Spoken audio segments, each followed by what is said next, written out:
அப்படியே மக்களெல்லாம் கூப்பிட்டோம். பிரதமர் ஐயா 1 வருஷத்துக்கு தங்க நகை வாங்காதுன்னு சொன்னாங்க.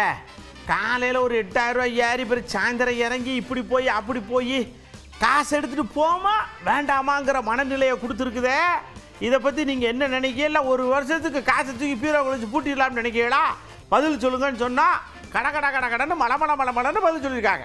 15% ஆக்குனாங்கன்னா கட்டாயமாக இன்னமும் கடத்தல் தான் கூடுமே ஒழிய பப்ளிக்கில் வரக்கூடிய இது குறையும். தங்கம் வாங்கணுங்கிற ஒரு ஈடுபாடே மக்கள் மத்தியில் குறைஞ்சிருச்சு. அது என்ன காரணத்தினால குறைஞ்சிருச்சுன்னா விலை ஏற்றம். கல்யாணம் பண்ணலான்னு ஒரு பெரிய பிள்ளைக்கு ரெடி பண்ணியிருக்கேன். நகை விலை அதிகமாக இருக்குது. எப்படி கரை சேர்க்க போகிறேன்னு தெரியல. 3 புள்ள அடுத்த மாதம் எல்லாம் முகூர்த்தம் இருக்குது. அப்புறம் எடுக்கலான்னு பார்த்தா இப்போ ஒரே முட்டை இவ்வளோ விலை ஏறிட்டு நிற்குது. நடுத்தர மக்கள்லாம் நாங்கள் என்ன பண்ணுறது ஏது பண்ணுறது ரொம்ப சிரமப்படுவாங்க மக்கள். தங்க விலை என்று சொன்னாலே இன்று தலை சுத்துகிறது.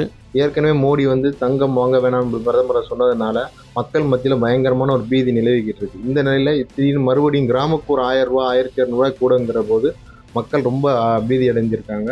எங்களுக்கு ஒரு ஆர்டர் கொடுத்தா ஒரு 75% பணம் வந்தாலும் அந்த 25% எப்படி நஷ்டம் வந்துடுது. இப்படி ஒரு சுச்சுவேஷனால எங்களால் வியாபாரம் பண்ணுறது ஒரு மிகுந்த ஒரு சவாலான ஒரு சூழ்நிலையை தான் நான் நினைக்கிறேன். நேற்றுவும் இன்றைக்கும் ஒரு மாதிரி இருக்குது. காலையில் கேட்கும்போது ஒன்று சொல்கிறாங்க, ஈவினிங் வந்தாக்கா இது ஏறிட்டு சார் அது ஏறிட்டு சார்னு எதனா ஒரு விஷயம் வருது. 6%லேருந்து 15% ஏறிடுச்சுன்னு ஜுவல்லரிக்கார் சொல்கிறாங்க.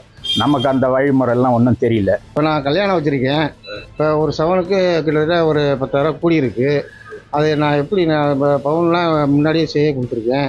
இப்போ மேற்கொண்டு பணம் கேட்குறாங்க. இது அரசாங்கம் பார்த்து நிறைவேற்றணும். டேக்ஸ் எல்லாம் குறைச்சி கொஞ்சம் இது பண்ணிங்கனாக்கா நல்லதாக இருக்கும். ஆல்ரெடி ஏற்கனவே வியாபாரம் ரொம்ப டல்லு. இப்போ இன்னும் இந்த வரி போடுறதுனால இன்னும் கொஞ்சம் ரொம்ப டல்லாக இருக்கும். இனிமேல் தங்கம் அப்படிங்கிறது கைக்கு எட்டாத ஒரு பொருளாக இருக்கும், கண்ணுக்கும் பார்க்க முடியாத பொருளாக இருக்குமோன்னு எங்களுக்கு ஒரு அச்சம் இருக்குது. அதனால் நீங்கள் கண்டிப்பாக இது ரேட்டு ஏறத்தான் செய்வாங்க. இறங்குறதுக்கான வாய்ப்புகள் சாத்தியக்கூறுகளே கிடையாது. 15 10க்கும் கொண்டு வந்தாங்கன்னா கொஞ்சம் எங்களுக்கும் பிஸ்னஸ் நல்லா இருக்கும், கஸ்டமர்ஸும் கொஞ்சம் வாங்குறவங்க சந்தோஷப்படுவாங்க. இருக்க ஏறிட்டு தான் இருக்குது. கொஞ்சம் கம்மியானா கொஞ்சம் பசங்க கொஞ்சம் ஃபியூச்சர் கொஞ்சம் நல்லா இருக்கும்.